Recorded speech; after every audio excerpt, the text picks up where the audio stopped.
ফুল ফোটার আগেই ঝরে গেল, বাঁচতে পারেনি মিম। স্বপ্ন পূরণ হলো না বাবা মায়ের। বেঁচে আছেন মেয়ের শেষ স্মৃতিকে আঁকড়ে ধরে। অবশেষে জীবন মৃত্যুর সাথে পাঞ্জা লড়ে শেষ নিঃশ্বাস ত্যাগ করে চলে গেলেন না ফেরার দেশে। বিস্তারিত থাকছে তানভীর চৌধুরীর পাঠানো তথ্য ও ভিডিও চিত্রে, আরও থাকছে ডেস্ক রিপোর্টে।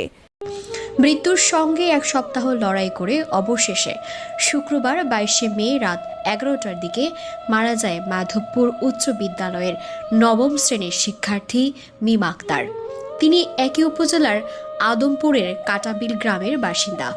যে বয়সে পড়াশোনা, খেলাধুলা, আনন্দে মেতে থাকা, ওই হই হুল্লোড়ে ব্যস্ত থাকার কথা ছিল, তখনই তার জীবনে এক কালো অধ্যায় নেমে আসে।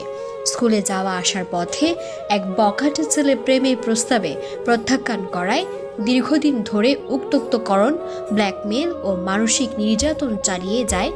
এক সময় মেয়েটি সহ্য করতে না পেরে নিজের স্বপ্ন ভরা জীবন শেষ করে দিতে বাধ্য হয়। বাবা মায়ের আর্তনাদ, আহাজারি আর কান্নাজনিত কণ্ঠে বলেন, স্বপ্ন যেন স্বপ্নই থেকে গেল, তা আর বাস্তব হলো কই। ইচ্ছা ছিল মেয়ে বড় হচ্ছে, পড়াশোনা করাবো, চাকরি করবে, বাবা মায়ের দুঃখ কষ্ট বুঝবে, পরিবারের পাশে দাঁড়াবে, তা আর হলো না।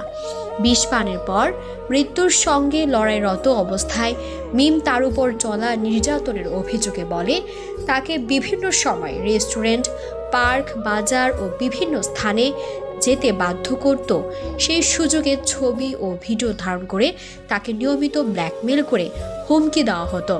মিমের মর্মান্তিক মৃত্যুতে পরিবার, সহপাঠী ও এলাকাবাসীর মাঝে নেমে এসেছে এক গভীর শোকের ছায়া। একটি বখাটের কারণে এভাবে একটি কিশোরীর জীবন ঝরে যাওয়ায় ক্ষোভও বিরাজ করছে সর্বত্র। নিহতের পরিবারের দাবি, লোকলজ্জা, অপমান, ক্রমাগত উত্তপ্ত ও মানসিক চাপের যন্ত্রণায় অতিষ্ঠ হয়ে তাদের মেয়ে বিষ পানে প্ররোচনা করতে বাধ্য হয়। শুধু তাই নয়, টাকা পয়সার লোভ দেখানো, পরিবারের ক্ষতি করার হুমকি এবং ইজ্জতহানির ভয় দেখিয়ে দীর্ঘদিন ধরে মিমকে মানসিকভাবে নির্যাতন করা হয়।